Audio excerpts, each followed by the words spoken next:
श्री मद्भगवत गीता अध्याय 6 श्लोक 11। संबंध। पूर्व श्लोक में भगवान ने ध्यान योग के लिए प्रेरणा की।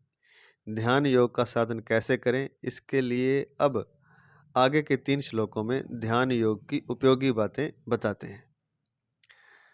तो इसके बारे में थोड़ी सी बात करेंगे। पहले श्लोक सुन लेते हैं। श्लोक नंबर 11। शुचौ देशे प्रतिष्ठाप्य स्थिरमासन्मात्मनः नात्युच्छ्रितं नातिनीचं चैलाजिन्कुशोत्तरम्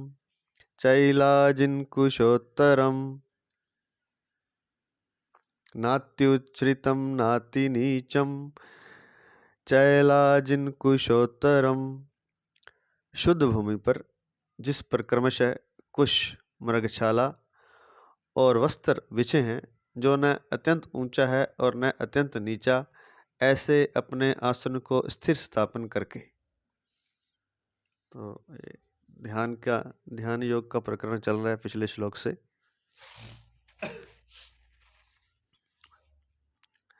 तो अब आसन की बात कर रहे हैं कि आसन कैसे लगाना है। पहले कल बताया था कि ध्यान योग के साधक के लिए पहले तो अपरिग्रह, अर्थात वह किसी चीज का संग्रह न करे। फिर दूसरा बताया था निराशी, अर्थात भीतर से भी संग्रह न करे, अर्थात भीतर से भोग बुद्धि की इच्छा ना रखे, संग्रह की इच्छा ना रखे मन में। फिर बताया था यत चित्तात्मा, कि पहले के राग तो समाप्त हो गए, लेकिन नया राग पैदा ना करे अपने मन में, नई कोई इच्छा पैदा ना करे। फिर योगी से तात्पर्य जो परमात्मा प्राप्ति के लिए योग करता है वह योगी है। जो सिद्धियों और भोगों की प्राप्ति के लिए योग करता है उसे योगी नहीं कहा, एकाकी। फिर कहा कि वह साधन एकांत में करे, कोई साथ में ना रखे, 2 व्यक्ति इकट्ठे साधन ना करें, चेला भी ना रखे कोई अपना।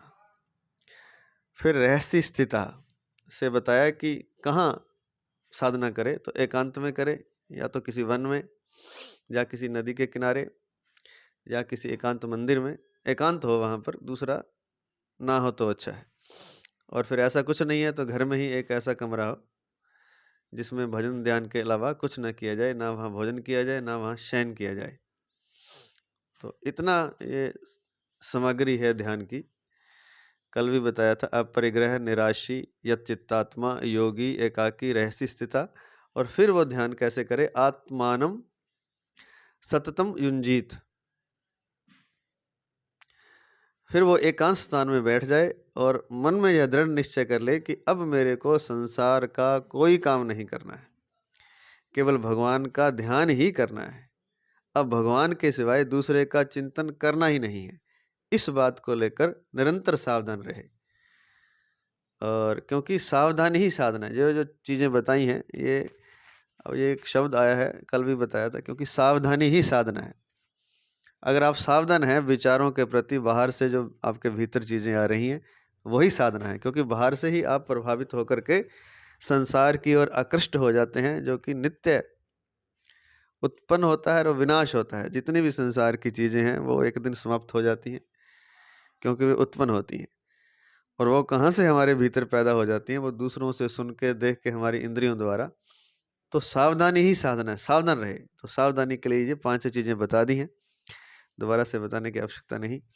तो इस तरह से वो फिर अपनी साधना करे। अब आज के श्लोक में बता रहे हैं कि आसन कैसा होना चाहिए। तो शुद्ध भूमि पर, जिस पर क्रमशः कुश, मृगशाला और वस्त्र बिछे हैं, जो न अत्यंत ऊंचा है और न अत्यंत नीचा, ऐसे अपने आसन को स्थिर स्थापन करके। व्याख्या करने जा रहे हैं। प्रातः स्मरणीय, प्रातः वंदनीय, परम श्रद्धेय भगवत तत्व प्राप्त महापुरुष महाराज श्री स्वामी राम सुखदास जी महाराज, उनके ग्रंथ साधक संजीवनी से महाराज जी के चरणों में दंडवत नमन करते हुए उनके आशीर्वाद स्वरूप हम इस श्लोक की व्याख्या करने जा रहे हैं। व्याख्या। शुचो देशे, भूमि की शुद्धि 2 तरह की होती है। नंबर 1, स्वाभाविक शुद्ध स्थान, जैसे गंगा आदि का किनारा, जंगल, तुलसी, आंवला, पीपल आदि पवित्र वृक्षों के पास का स्थान आदि। और ये तो स्वाभाविक है। और दूसरा है शुद्ध किया हुआ स्थान, जैसे भूमि को गाय के गोबर से लीपकर अथवा जल छिड़कर शुद्ध किया जाए। जहाँ मिट्टी हो वहाँ ऊपर की 4-5 अंगुल मिट्टी दूर करके भूमि को शुद्ध किया जाए, क्योंकि ऐसी स्वाभाविक अथवा शुद्ध की हुई समतल भूमि में काठ या पत्थर की चौकी आदि को लगा दे। तो मिट्टी क्यों हटानी है? क्योंकि ऊपर मिट्टी से एक अशुद्ध होती है, कई बार कोई मल मूत्र का त्याग कर रखा है किसी ने या कुछ भी है, तो ऊपर से 5 उंगल मिट्टी हटा देनी। ऐसी स्वाभाविक अथवा शुद्ध की हुई समतल भूमि में या तो स्वाभाविक शुद्ध हो तो उसमें काठ या पत्थर की चौकी आदि को लगा दे। चैलाजिन कुशोत्तरम, यद्यपि पाठ के अनुसार क्रमशः वस्त्र, मृगशाला और कुश बिछानी चाहिए, तथापि बिछाने में पहले कुश बिछा दे, उसके ऊपर बिना मारे हुए मृग का अर्थात अपने आप मरे हुए मृग का चर्म बिछा दे, क्योंकि मारे हुए मृग का चर्म अशुद्ध होता है। अगर ऐसी मृगशाला ना मिले तो कुश पर टाट का बोरा अथवा ऊन का कंबल बिछा दे, फिर उसके ऊपर कोमल सूती कपड़ा बिछा दे। तो 3 चीज़ें बताई हैं, पहले कुश, फिर मृगशाला और वस्त्र। तो मृगशाला अगर अपने आप मरे हुए मृग की मिलती है तो ठीक है, नहीं तो नीचे कुश बिछा करके फिर मृगशाला की जगह कंबल बिछा लें और फिर उसके ऊपर एक वस्त्र, सूती वस्त्र, कोई कोमल सूती वस्त्र बिछा दें। स्टार लिख के दिया है नीचे, मृगशाला और कुश बिछानी चाहिए, इसमें स्टार लगा के दिया है। श्लोक में जैसा पाठ है अगर वैसा ही लिया जाए तो नीचे कपड़ा, उसके ऊपर मृगशाला, उसके ऊपर कुश बिछानी पड़ेगी, परंतु यह क्रम लेना युक्ति संगत नहीं है। श्लोक के अनुसार तो यह क्रम है। चैलाजिन कुशोत्तरम, क्योंकि कुश शरीर में गढ़ती है, यह क्रम लेना युक्ति संगत नहीं है, क्योंकि कुश शरीर में गढ़ती है, अतः नीचे कुश, उसके ऊपर मृगशाला और उसके ऊपर कपड़ा, ऐसा क्रम लिया गया है, क्योंकि पाठ क्रम से अर्थ क्रम बलवान होता है। पाठ कर्मादर्थ क्रमो बलियान, पाठ क्रम से अर्थ क्रम बलवान होता है, क्योंकि अर्थ भी तो देख, मतलब जो सही है उसका क्रम जो दिया है श्लोक में, उससे उसका अर्थ जो है वो क्रम बलवान होता है, इसलिए नीचे कुश, ऊपर मृगशाला, ऊपर वस्त्र। वारा भगवान के रोम से उत्पन्न होने के कारण कुश बहुत पवित्र माना गया है, अतः उससे बना आसन काम में लाते हैं। ग्रहण आदि के समय सूतक से बचने के लिए अर्थात शुद्धि के लिए कुश को पदार्थों में, कपड़ों में रखते हैं। पवित्री प्रोक्षण आदि में भी इसको काम में लेते हैं, अतः भगवान ने कुश बिछाने के लिए कहा है। तो जो कुश जो धरती में उगती है उसके लिए ऐसा माना जाता है कि वो जो वारा भगवान है उनके रोम से उत्पन्न है कुश, इसलिए इस पवित्र माना जाता है। और सूतक आदि से बचने के लिए भी इसको हम पदार्थों में रखते हैं, खाने के पदार्थों में, कपड़ों में रखते हैं, और जो जब हवन आदि किया जाता है तो पवित्री के रूप में भी इसी का प्रयोग किया जाता है। पवित्री प्रोक्षण आदि में भी इसको काम में लाते हैं, अतः भगवान ने कुश बिछाने के लिए कहा है। कुश शरीर में गड़े नहीं, और हमारे शरीर में जो विद्युत शक्ति है वह आसन में से होकर जमीन में न चली जाए, इसलिए विद्युत शक्ति को रोकने के लिए मृगशाला बिछाने का विधान आया है। मृगशाला के रोएं शरीर में न लगें और आसन कोमल रहे, इसलिए मृगशाला के ऊपर सूती शुद्ध कपड़ा बिछाने के लिए कहा गया है।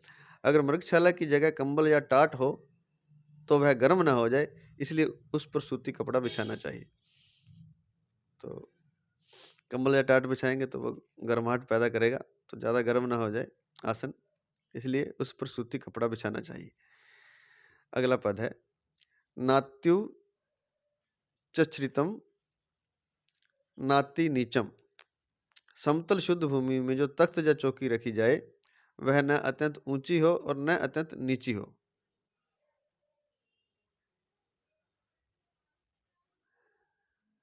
कारण कि अत्यंत ऊंची होने से ध्यान करते समय अचानक नींद आ जाए तो गिरने की और चोट लगने की संभावना रहेगी, और अत्यंत नीची होने से भूमि पर घूमने वाले चींटी आदि जंतुओं के शरीर पर चढ़ जाने से और काटने से ध्यान में विक्षेप होगा। इसलिए अति ऊंचे और अति नीचे आसन का निषेध किया गया है। तो उतना हिसाब से रखें कि गिरे तो चोट भी ना लगे और चींटी और कीड़े मकोड़े ऊपर ना चढ़े जल्दी से।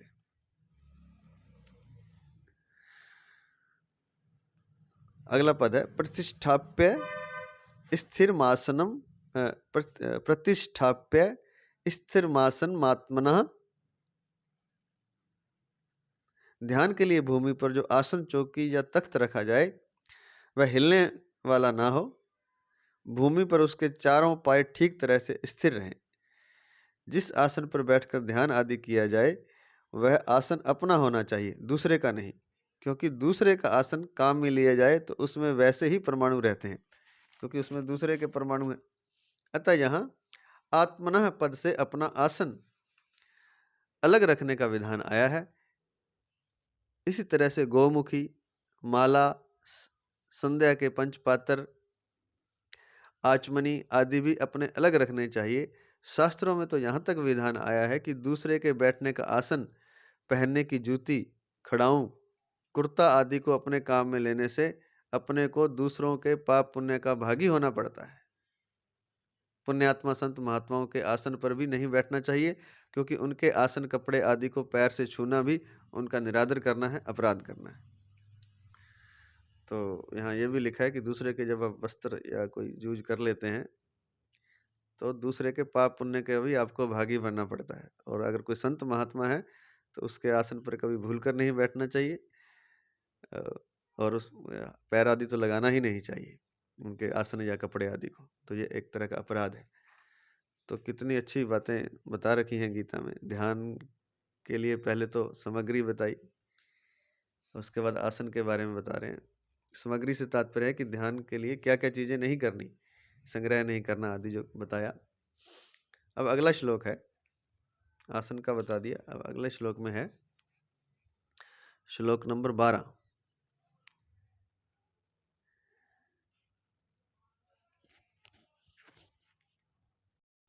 इस श्लोक में आसन पर बैठकर मन को एकाग्र करने के लिए बता रहे हैं।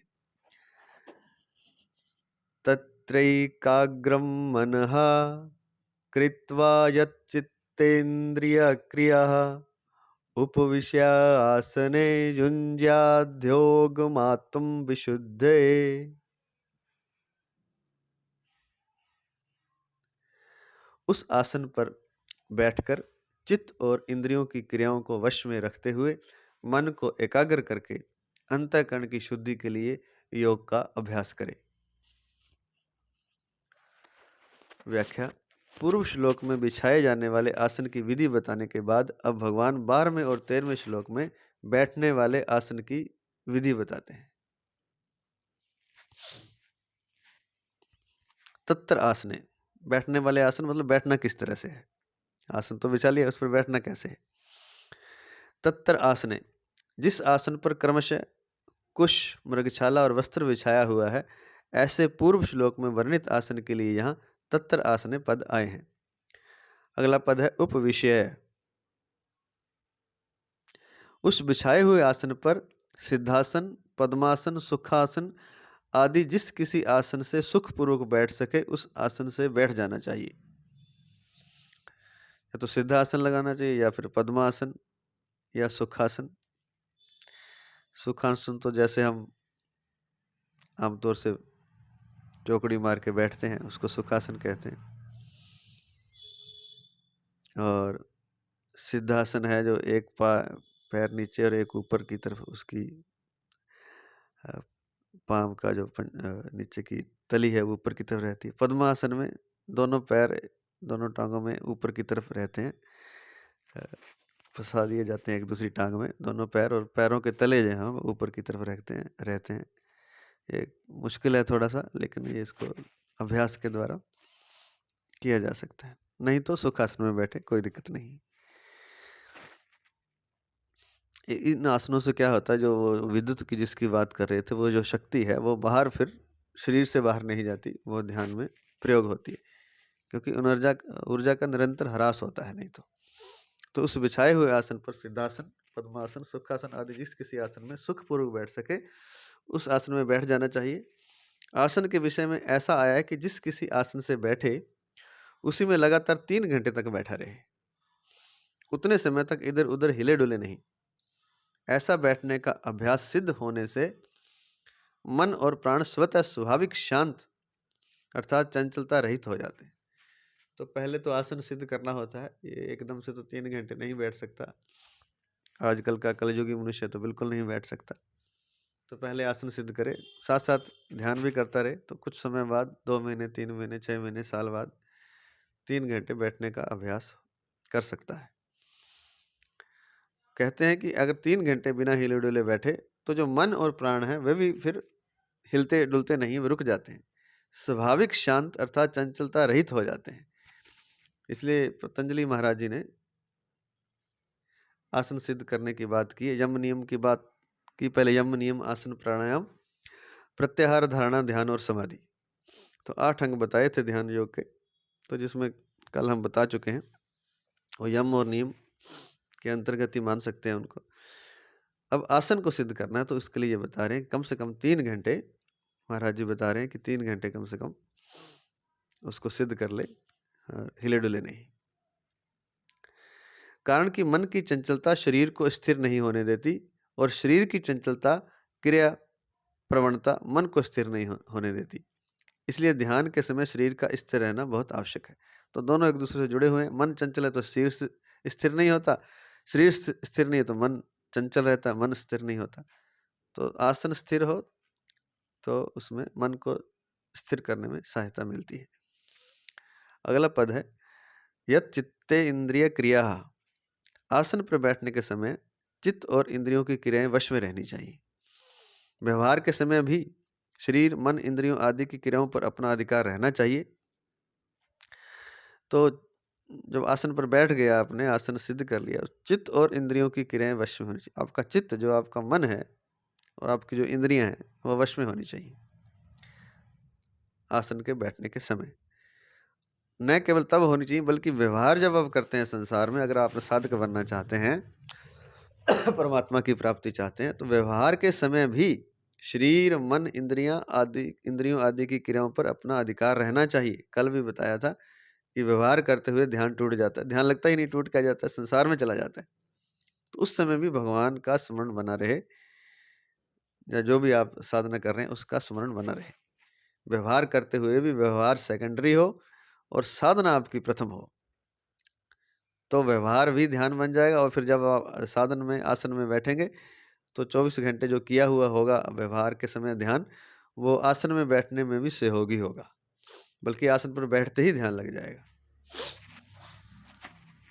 व्यवहार के समय भी शरीर, मन, इंद्रियों आदि की क्रियाओं पर अपना अधिकार रहना चाहिए। कारण कि व्यवहार काल में चित्त और इंद्रियों की क्रियाएं वश में नहीं होंगी तो ध्यान के समय भी वे क्रियाएं जल्दी वश में नहीं हो सकेंगी। कल भी बताया था कि व्यवहार काल में अगर आपका चित्त और इंद्रियां भाग रही हैं इधर उधर, आंखें आपकी रूप देख रही हैं, कान आपके बातें सुन रहे हैं, संगीत सुन रहे हैं, निंदा का रस ले रहे हैं व्यवहार काल में, ऐसे ही बाकी इंद्रियों के बारे में भी समझे। तो व्यवहार काल में अगर आपका चित्त और इंद्रियां वश में नहीं है तो ध्यान के समय वे क्रियाएं जल्दी वश में नहीं हो सकेंगी, ध्यान जल्दी से लगेगा नहीं। अतः व्यवहार काल में भी चित्त आदि की क्रियाओं को वश में रखना आवश्यक है।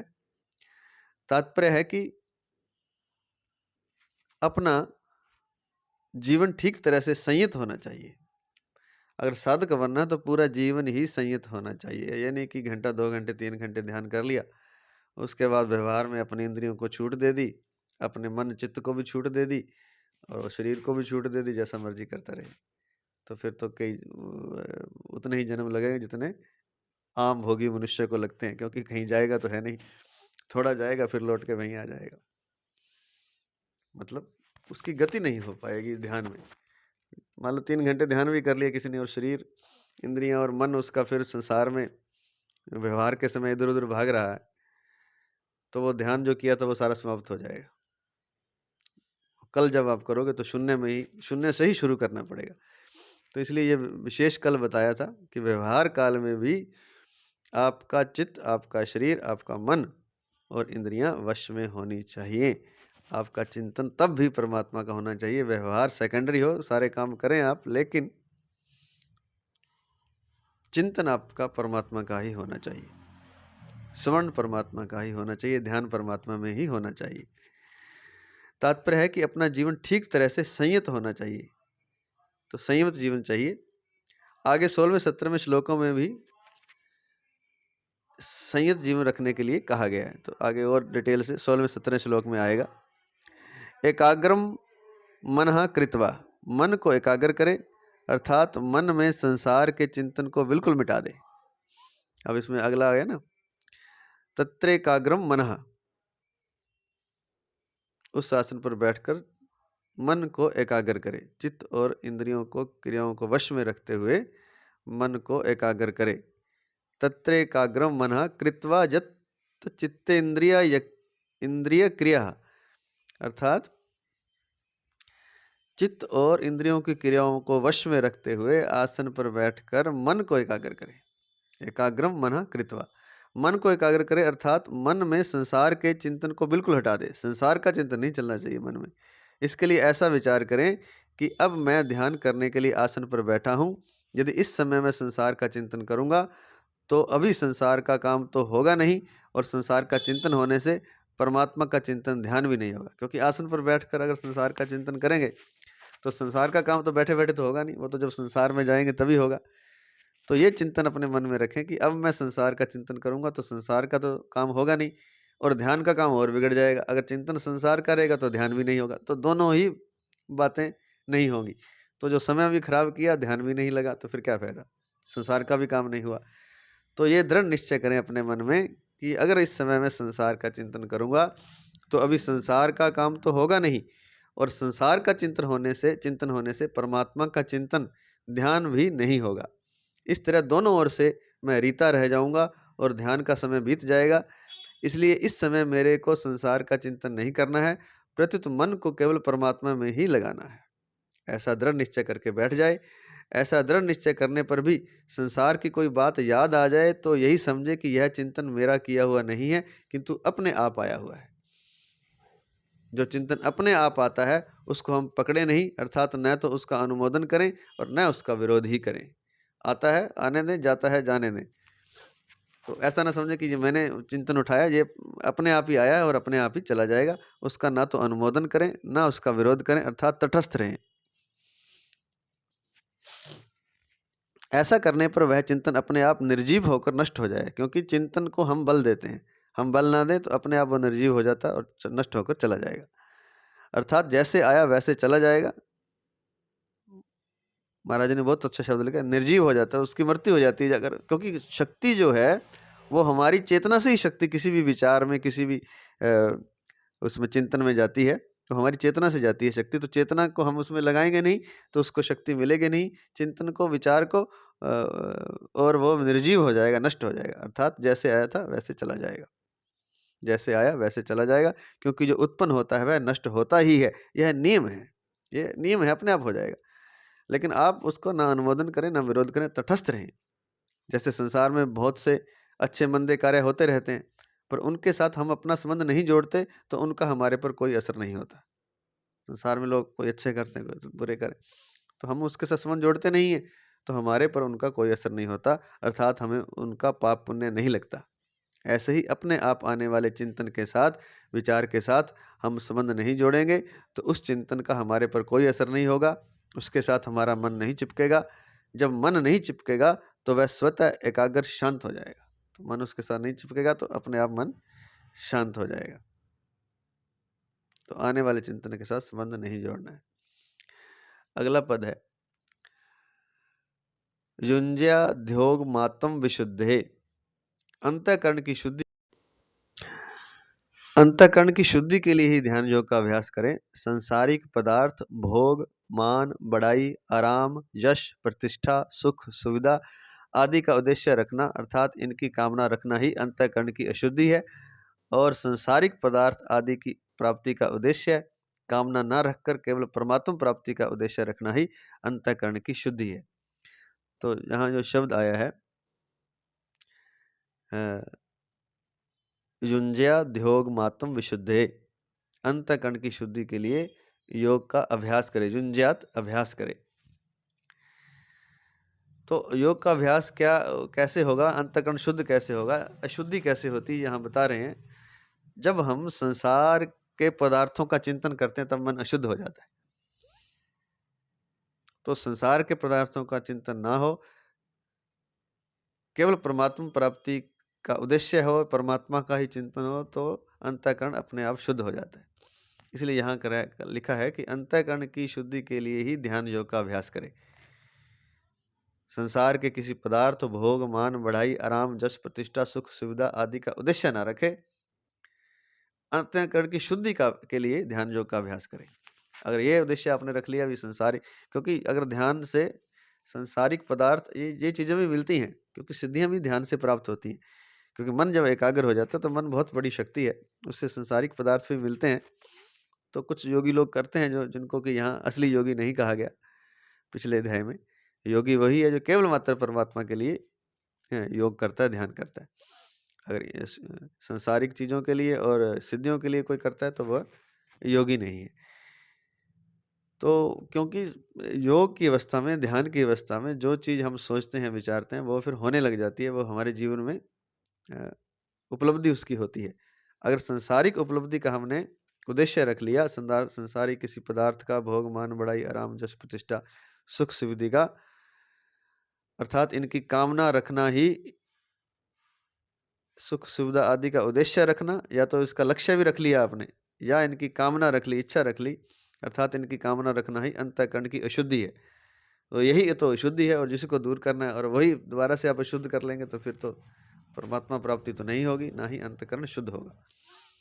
क्योंकि संसार की चीज़ों की जो अभी बताई हैं, उनका उद्देश्य रखना, अर्थात उनका लक्ष्य रखना, या उनकी कामना रखना, उनकी इच्छा रखना, यही अशुद्धि है। और सांसारिक पदार्थ आदि की प्राप्ति का उद्देश्य, कामना ना रखकर केवल परमात्मा प्राप्ति का उद्देश्य रखना ही अंतःकरण की शुद्धि है।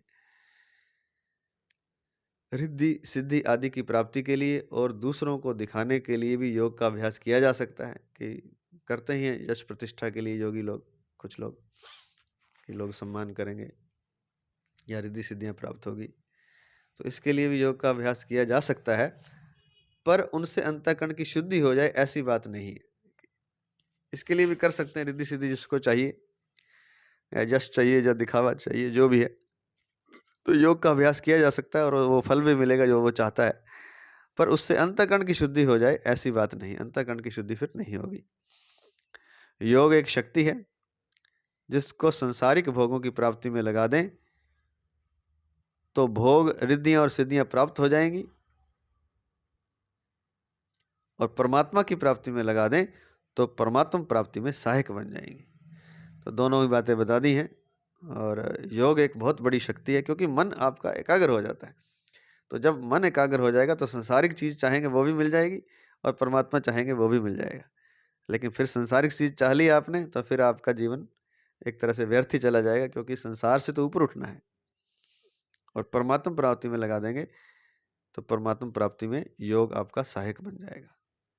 तो पुनः सुन लें, योग एक शक्ति है, जिसको संसारिक भोगों की प्राप्ति में लगा दें तो भोग, रिद्धियां और सिद्धियां प्राप्त हो जाएंगी, और परमात्मा की प्राप्ति में लगा दें तो परमात्मा प्राप्ति में सहायक बन जाएंगी। अगला श्लोक है श्लोक नंबर 13।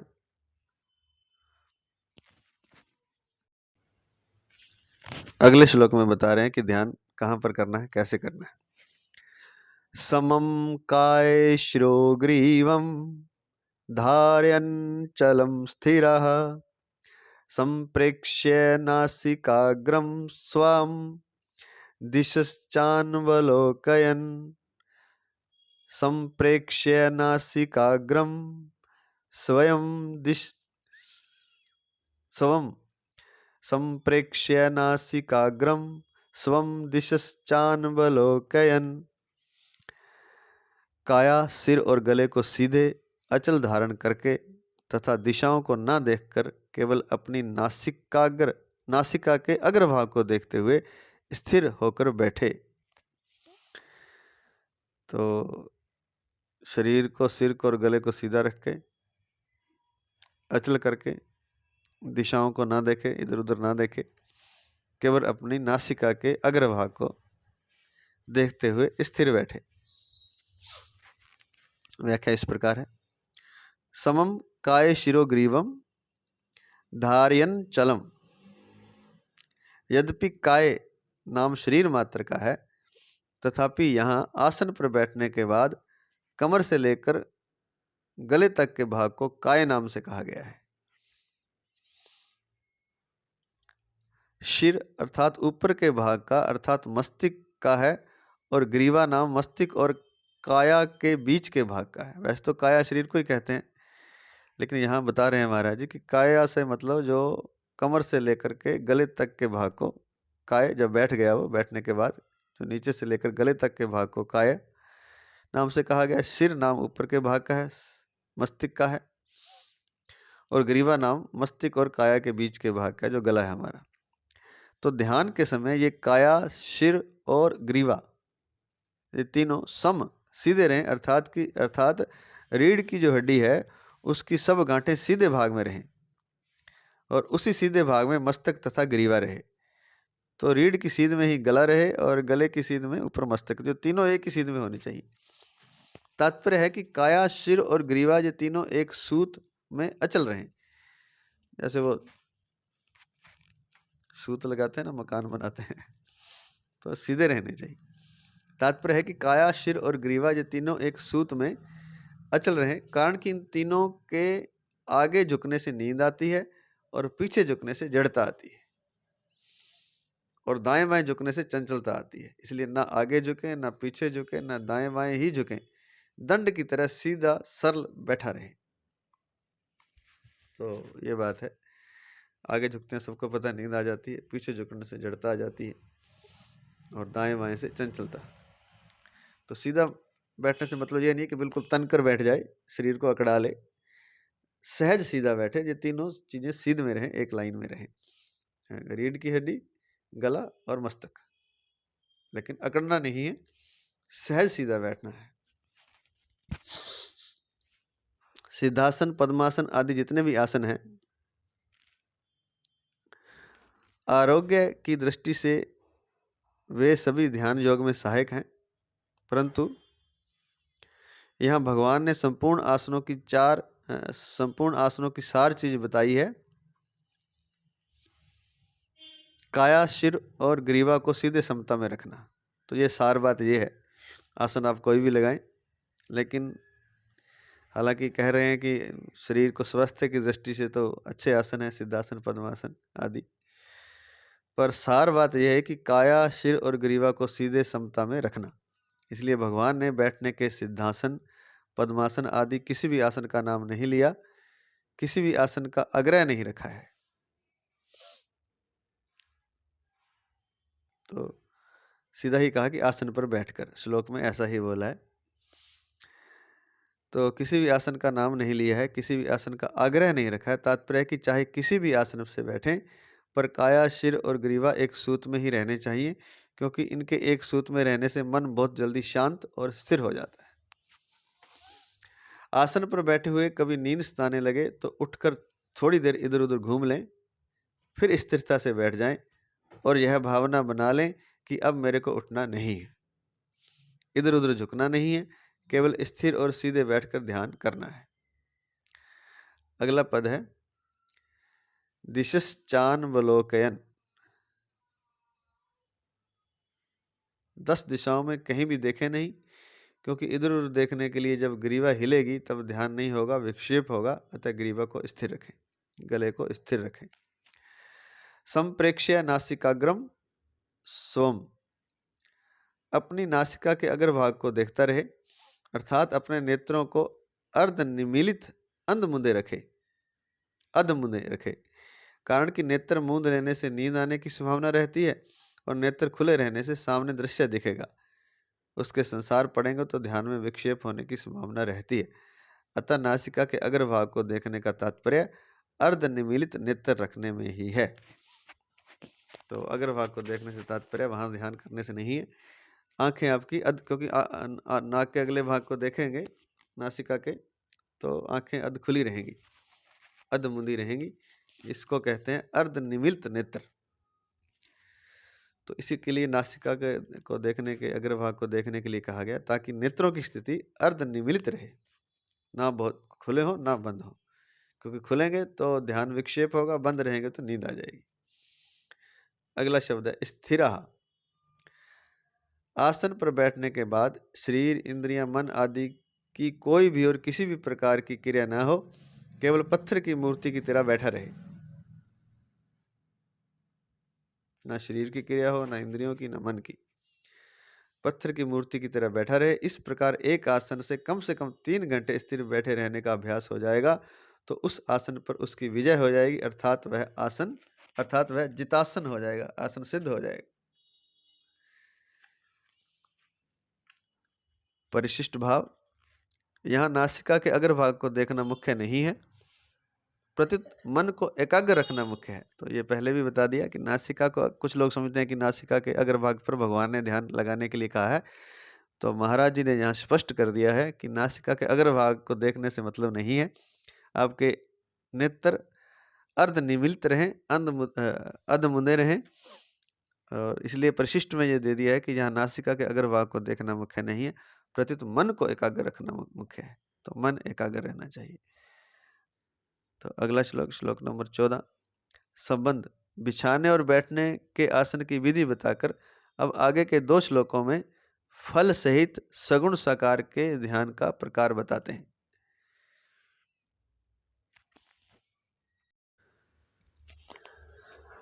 प्रशांतात्मा विगत भीर ब्रह्मचारी व्रते स्थितः मनः संयम्य मच्चित्तो युक्त आसीत मत्परः।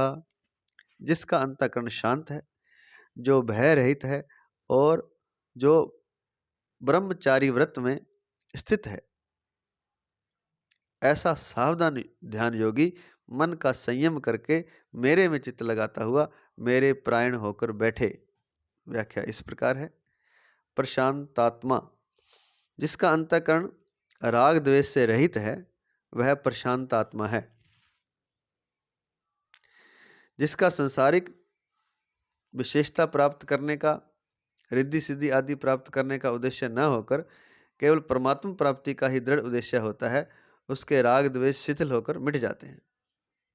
तो अगर परमात्मा प्राप्ति का उद्देश्य है तो वह ध्यान करता है, तो राग द्वेष उसके स्वतः ही शिथिल होकर के मिट जाते हैं।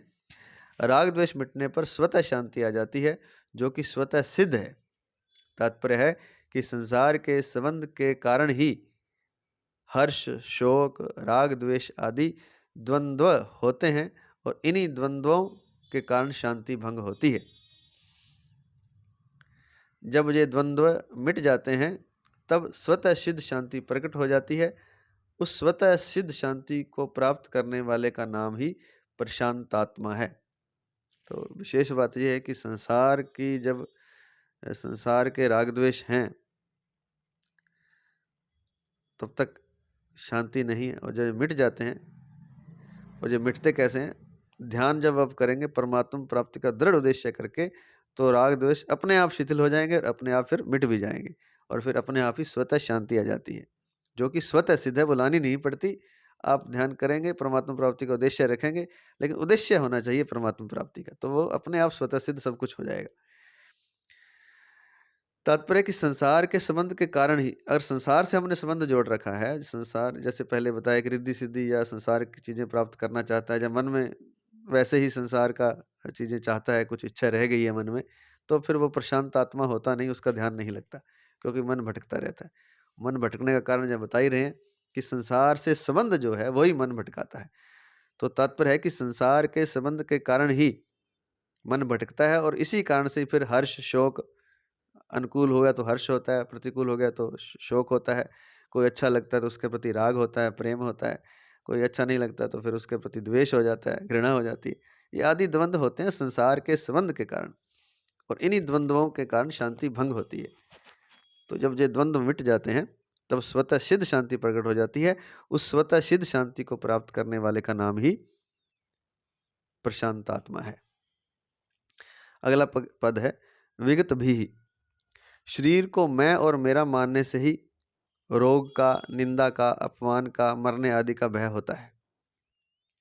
शरीर को मैं मानता हूँ और मेरा मानता हूँ, इसलिए डर लगता है कहीं रोग ना हो जाए, कहीं शरीर मेरे की निंदा ना हो जाए, मेरी निंदा ना हो जाए, अपमान ना हो जाए, मर ना जाऊं। ये शरीर को लेकर ही है, शरीर को और शरीर के अंदर जो मैंपन मान रखा है उसके कारण। शरीर को मैं और मेरा मानने से ही रोग का, निंदा का, अपमान का, मरने आदि का भय पैदा होता है। परंतु जब मनुष्य शरीर के साथ मैं और मेरेपन की मान्यता को छोड़ देता है, तब उसमें किसी भी प्रकार का भय नहीं रहता, कारण कि उसके अंतःकरण में यह भाव दृढ़ हो जाता है कि इस शरीर को जीना हो तो जिएगा ही, इसको कोई मार नहीं सकता, और इस शरीर को मरना हो तो मरेगा ही, फिर इसको कोई बचा नहीं सकता। यदि यह मर भी जाएगा तो बड़े आनंद की बात है, क्योंकि मेरी चित्त वृत्ति परमात्मा की तरफ होने से मेरा कल्याण तो हो ही जाएगा। अगर साधना करते हुए परमात्मा का जब दृढ़ निश्चय कर लिया परमात्मा प्राप्ति का और साधना कर रहा है, तो इस समय मर भी जाएगा तो मेरा तो कल्याण हो ही जाएगा, क्योंकि मेरी चित्तवृत्ति परमात्मा की तरफ होने से मेरा कल्याण तो हो ही जाएगा। जब कल्याण में कोई संदेह ही नहीं, तो फिर भय किस बात का। इस भाव से वह सर्वथा भय रहित हो जाता है। अगला पद है ब्रह्मचारी व्रत स्थित। यहाँ ब्रह्मचारी व्रत का तात्पर्य केवल वीर्य रक्षा से ही नहीं है, प्रत्युत ब्रह्मचारी के व्रत से है। ऐसा नहीं कि केवल वीर्य रक्षा कर ली और तो वह ब्रह्मचारी हो गया, प्रत्युत ब्रह्मचारी के व्रत से है। अब ब्रह्मचारी का व्रत क्या है? तात्पर्य है कि जैसे ब्रह्मचारी का जीवन गुरु की आज्ञा के अनुसार संयत और नियत होता है, ऐसे ही ध्यान योगी को अपना जीवन संयत और नियत रखना चाहिए।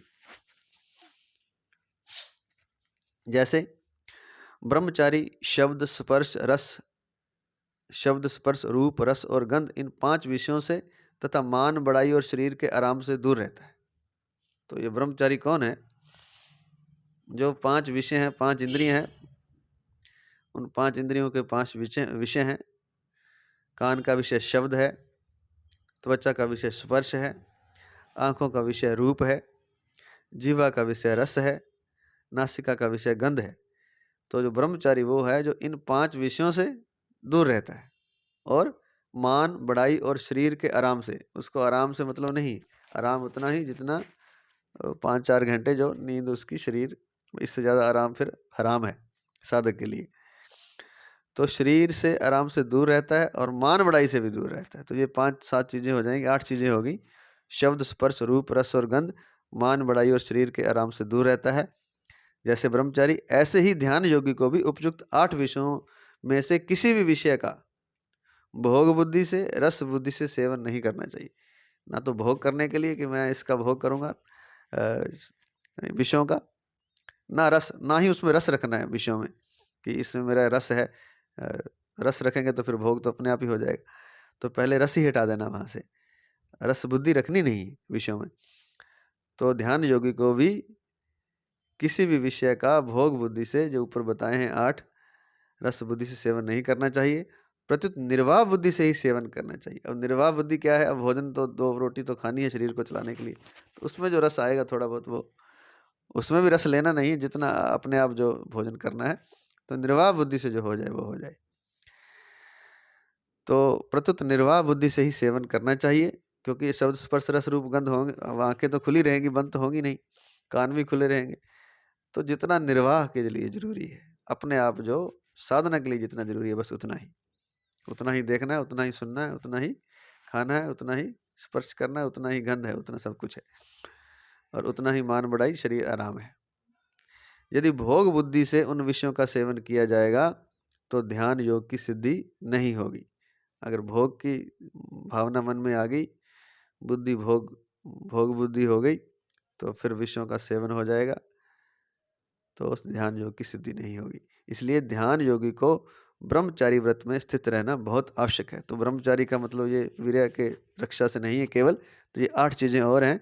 इन 8 को जो अपनाएगा वही ब्रह्मचारी है, वही ध्यान योगी है। व्रत में स्थित रहने का तात्पर्य है कि किसी भी अवस्था, परिस्थिति आदि में किसी भी कारण से कभी किंचन मात्र भी सुख बुद्धि से पदार्थों का सेवन ना हो, चाहे वह ध्यान काल हो, चाहे व्यवहार काल हो, इसमें संपूर्ण इंद्रियों का ब्रह्मचर्य आ जाता है।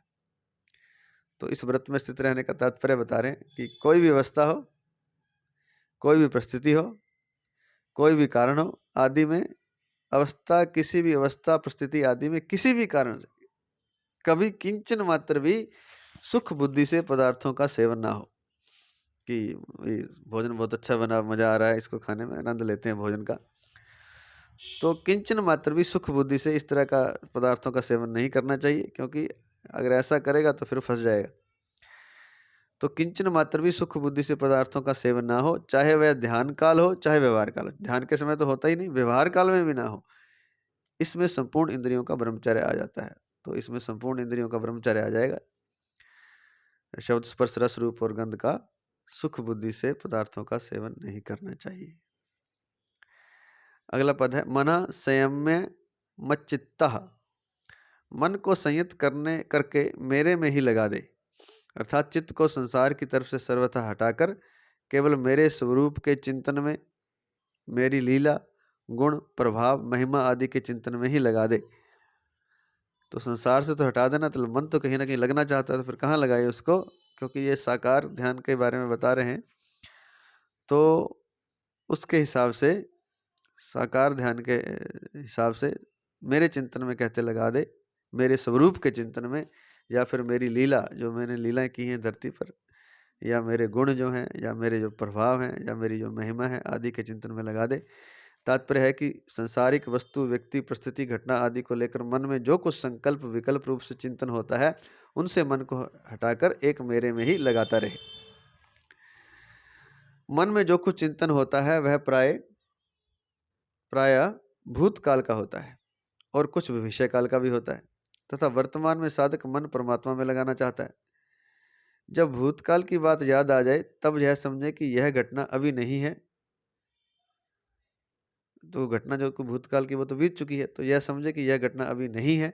और भविष्य की बात याद आ जाए तो वह भी अभी नहीं है, वह भी अभी नहीं है। वस्तु, व्यक्ति, पदार्थ, घटना, परिस्थिति आदि को लेकर जितने संकल्प विकल्प हो रहे हैं वे उन्हीं वस्तु, व्यक्ति आदि के हो रहे हैं जो अभी नहीं है, क्योंकि सामने हो तो उसका तो संकल्प विकल्प होता ही नहीं।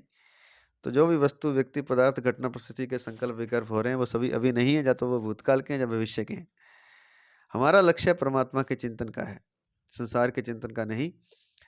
अतः जिस संसार का चिंतन हो रहा है वह संसार पहले नहीं था, पीछे नहीं रहेगा और अभी भी नहीं है। जिस संसार का हम चिंतन कर रहे हैं वह संसार पहले नहीं था, बाद में भी नहीं रहेगा और अभी भी नहीं है। परंतु जिन परमात्मा का चिंतन करना है वे परमात्मा पहले भी थे, अब भी हैं, आगे भी रहेंगे। इस तरह सांसारिक वस्तु आदि के चिंतन से मन को हटाकर परमात्मा में लगा देना चाहिए, कारण कि भूतकाल का कितना ही चिंतन किया जाए उससे लाभ तो कुछ होगा नहीं, क्योंकि वो तो बात जा चुकी है। और भविष्य का चिंतन किया जाए तो वह काम अभी कर सकेंगे नहीं, क्योंकि अभी भविष्य आया नहीं। तथा भूत भविष्य का चिंतन होता रहने से जो अभी ध्यान करते हैं वह भी होगा नहीं, तो सब ओर से रीते ही रह जाएंगे, खाली ही रह जाएंगे। तो जो वर्तमान में ध्यान करना था वो नहीं होगा, भविष्य और भूत का ही चिंतन चलता रहेगा। और चिंतन करें, विचार दृढ़ रखें अपना कि जो भूतकाल वो तो जा चुका है, उसका चिंतन करने का कोई फायदा नहीं है। भविष्य अभी आया नहीं, उसमें कुछ काम करना जब आएगा तब करेंगे, तो उसके लिए अपना वर्तमान का ध्यान क्यों खराब करें। तो भूत भविष्य के चिंतन से वर्तमान भी खराब हो जाता है, तो दोनों को कंट्रोल में रखेंगे, तो वर्तमान में ध्यान करेंगे तभी बात सही रहेगी। अगला पद है युक्तः, ध्यान करते समय सावधान रहे, अर्थात मन को संसार से हटाकर भगवान में लगाने के लिए सदा सावधान जागृत रहे। इसमें कभी प्रमाद, आलस्य आदि ना करे।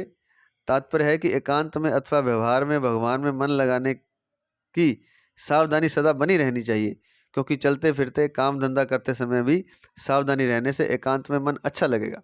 जो पहले भी बता चुके हैं कि व्यवहार काल में जब चलते फिरते हैं, कोई काम धंधा कर रहे हैं, अगर उस समय आप सावधानी रखते हैं तो एकांत में मन अच्छा लगेगा, और एकांत में मन अच्छा लगने से व्यवहार करते समय भी मन लगने में सुविधा होगी, और एकांत में ध्यान लगा हुआ है तो व्यवहार में भी मन लगने में सुविधा होगी। अतः ये दोनों एक दूसरे के सहायक हैं। अर्थात व्यवहार की सावधानी एकांत में और एकांत की सावधानी व्यवहार में सहायक है। आसीत मत्परः, केवल भगवत परायण होकर बैठे, अर्थात उद्देश्य, लक्ष्य, ध्येय केवल भगवान का ही रहे। उद्देश्य भी, लक्ष्य भी, ध्येय भी केवल भगवान का ही रहे। ध्येय मतलब ध्यान भगवान का ही हो। भगवान के सिवाय कोई भी संसारिक वासना, आसक्ति, कामना, स्पृहा, ममता आदि ना रहे। इसी अध्याय के 10वें श्लोक में योगी युंजीत सतत मात्मानम रहस्य स्थिता, जो कल हमने किया था, पदों से ध्यान योग का जो उपक्रम किया था उसको यहाँ युक्त आसित मत्परा पदों से कहा गया है।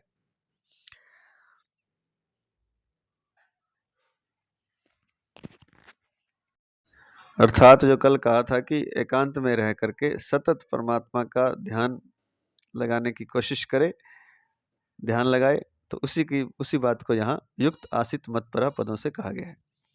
परिशिष्ट भाव, अपनी विशेषता मानने से आसुरी संपत्ति आ जाती है। इसलिए भगवान ने मतपरा पद से ध्यान योगी के लिए भी अपने प्रायण होने की बात कही है। भगवत प्रायण में भगवान का बल रहने से विकार शीघ्र दूर हो जाते हैं और अभिमान भी नहीं होता। यह भक्ति की विशेषता है।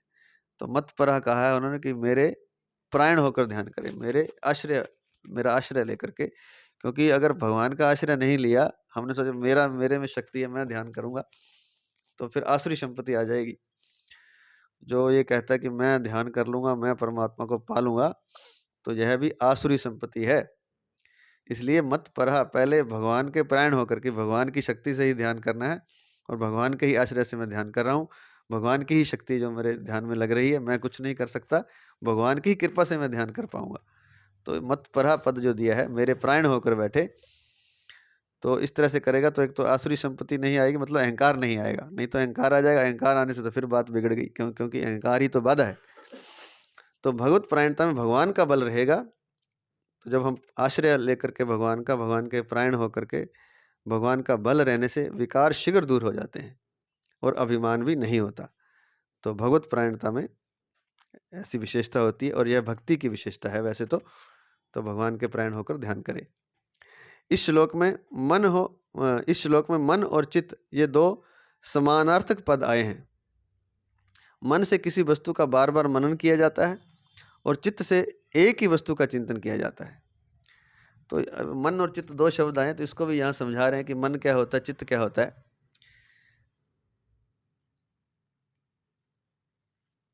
मन से किसी वस्तु का बार बार मनन किया जाता है। बार बार जब हम किसी वस्तु का मनन करते हैं तो वो मन है। और चित्त से किसी एक ही वस्तु का चिंतन किया जाता है। एक ही वस्तु के बारे में सोच रहे हैं तो वो जो सोच रहे हैं वो चित्त द्वारा होता है। और बार बार हम कर रहे हैं तो वो मनन हो गया, वो मन द्वारा होता है। अतः यहाँ आए मनः संयम्य मत चित्तः पदों का तात्पर्य है कि संसार का मनन नहीं करे, अर्थात मन को संसार से हटा ले और चित्त से केवल भगवान का चिंतन करे, अर्थात चित्त को केवल भगवान में लगा दे। तो जो मन संसार में घूमता है उसको हटा दे, और जो चित्त जो वस्तुओं का, जो पदार्थों का, व्यक्तियों का चिंतन करता है, उस चित्त से भगवान का चिंतन करे। तो इसलिए यहाँ जो शब्द दिया है मनः संयम्य मत चित्ता, तात्पर्य कि संसार का मनन नहीं करे, मन को संसार से हटा ले और चित्त से केवल भगवान का चिंतन करे, अर्थात चित्त को केवल भगवान में लगा दे। 5 मिनट का और है, 15वां श्लोक, ये बात पूरी हो जाएगी फिर ध्यान वाली। युञ्जन्नेवं सदात्मानं योगी नियतमानसः शांतिं निर्वाण परमां मत संस्थां धिगच्छति। श्लोक नंबर 15। वश में किए हुए मन वाला योगी मन को इस तरह से सदा परमात्मा में लगाता हुआ मुझ में सम्यक स्थिति वाली जो निर्वाण परम शांति है उसको प्राप्त हो जाता है। व्याख्या, योगी नियत मानसा, जिसका मन पर अधिकार है वह नियत मानसा है। साधक नियत मानस तभी हो सकता है जब उसके उद्देश्य में केवल परमात्मा ही रहते हैं, परमात्मा के सिवाय उसका और किसी से संबंध नहीं रहता। कारण कि जब तक उसका संबंध संसार के साथ बना रहता है तब तक उसका मन नियत नहीं हो सकता। तो नियत मानस तब होगा जब सारे उद्देश्य संसार के हटा देगा, केवल एकमात्र उद्देश्य रहेगा कि मुझे प्राप्ति करनी है, नहीं तो नियत मानस नहीं होगा, फिर मन भटका रहेगा। दो उद्देश्य नहीं चल सकते मन में, अगर परमात्मा को पाना है तो एक ही उद्देश्य चलेगा, परमात्मा प्राप्ति का। साधक से यह एक बड़ी गलती होती है कि वह अपने आप को गृहस्थ आदि मानता है और साधन ध्यान योग का करता है। तो मानता तो अपने को रहता है मैं गृहस्थ हूँ, और साधन करता है परमात्मा प्राप्ति का, ध्यान योग का, तो जिससे ध्यान योग की सिद्धि जल्दी नहीं होती। अतः साधक को चाहिए कि वे अपने आप को गृहस्थ, साधु, ब्राह्मण, क्षत्रिय, वैश्य, शूद्र आदि किसी भी वर्ण आश्रम का नाम मानकर ऐसा माने कि मैं तो केवल ध्यान करने वाला हूँ। अपने आप को ध्यानी माने। वो रहे भले गृहस्थ में कहीं रहे, ब्राह्मण है, भले क्षत्रिय है, भले वैश्य है, भले शूद्र है, भले साधु है, भले गृहस्थ है, लेकिन अपने आप को इनमें से कोई माने ना, अपने मन में इनकी धारणा ना रखे कि मैं गृहस्थ हूँ, मैं साधु हूँ, मैं ये हूँ, मैं वो हूँ। अपने आप को क्या मानना है कि मैं तो केवल ध्यान करने वाला हूँ, मैं तो ध्यानी हूँ। ध्यान से परमात्मा की प्राप्ति करना ही मेरा काम है। संसारिक रिद्धि सिद्धि आदि को प्राप्त करना मेरा उद्देश्य नहीं है। तो ये दृढ़ निश्चय करे कि मैं तो केवल ध्यान करने वाला हूँ, ध्यान से परमात्मा की प्राप्ति करना ही मेरा काम है। संसारिक रिद्धि सिद्धि आदि को प्राप्त करना मेरा उद्देश्य ही नहीं है। इस प्रकार अहंता का परिवर्तन होने पर मन स्वाभाविक ही नियत हो जाएगा। अहंता का परिवर्तन हो गया। जो कह रहा था अहंकार कि मैं संसारी हूँ, मैं गृहस्थ हूँ, मैं सन्यासी हूँ, मैं ब्राह्मण हूँ, जो भी है, तो अहंता जो संसार की तरफ लगी हुई थी, वो अगर आप ये मान लें कि मैं ध्यान योगी हूँ, तो अहंता का परिवर्तन होने पर मन स्वाभाविक ही नियत हो जाएगा, अपने लक्ष्य की तरफ लग जाएगा। क्योंकि जहाँ अहंता होती है वहाँ ही अंतःकरण और बहिःकरण की स्वाभाविक प्रवृत्ति होती है। तो अहंता जहाँ रहती है वहीं आपका अंतःकरण लग जाता है, वहीं आपका बहिःकरण लग जाता है। अर्थात बाहर से भी आपकी प्रवृत्ति, जहाँ आपका अहंकार रहता है, अहंता रहती है, वहीं चली जाती है, और आपका अंतःकरण भी जिस अहंकार के को लेकर आप सोचते हैं, आपका अंतःकरण भी वहीं चला जाता है। तो उन अहंता का परिवर्तन हो जाएगा जब वो अपने आप को ध्यान योगी समझ लेगा और इस तरह से कह देगा कि दृढ़ निश्चय कर लेगा, कह के मैं तो केवल ध्यान करने वाला हूँ, ध्यान से परमात्मा की प्राप्ति करना ही मेरा काम है, संसारिक रिद्धि सिद्धि आदि को प्राप्त करना मेरा उद्देश्य ही नहीं है। अगला पद है जुंजन्नेवं सदात्मानम। 10वें श्लोक के योगी युंजीत सततम पदों से लेकर 14वें श्लोक के युक्त आसित मतपरा पदों तक जितना ध्यान का मन लगाने का वर्णन हुआ है, उन सब को यहाँ एवं पद से लेना चाहिए। तो 10वें श्लोक से शुरू हुआ था ये ध्यान वाली बात, और ये 15वां श्लोक हो चुका है। तो यहाँ तक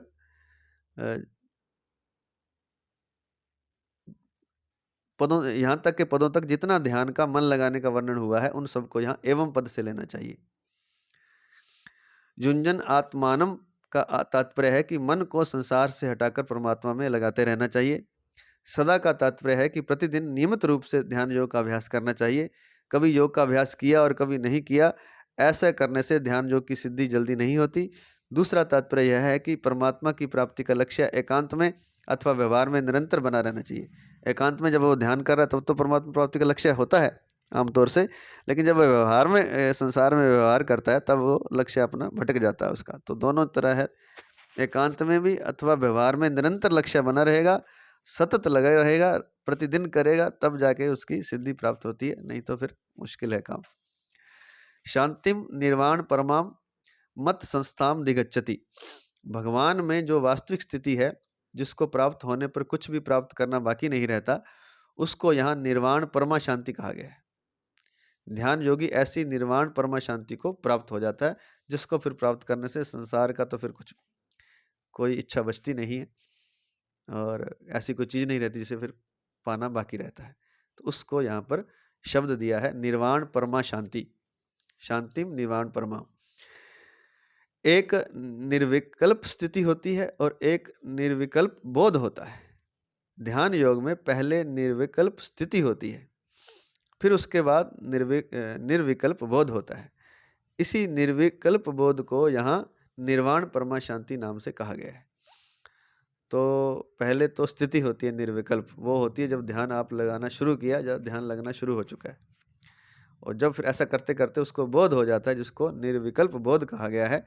और उसी निर्विकल्प बोध को यहाँ निर्वाण परमा शांति पद से नाम से कहा गया है। शांति दो तरह की होती है, शांति और परम शांति। संसार के त्याग संबंध विशेष से शांति होती है। संसार का भी त्याग कर दिया अपने मन से तो एक तरह से शांति आ जाती है, संबंध विच्छेद से शांति होती है। और परमात्मा तत्व की, लेकिन वो शांति पूरी नहीं, क्योंकि परमात्मा तो मिला नहीं, संसार की हलचल आपने हटा दी तो एक तरह की शांति आ गई।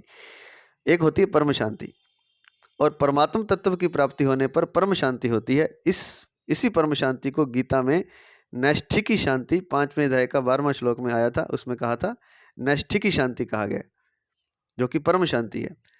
और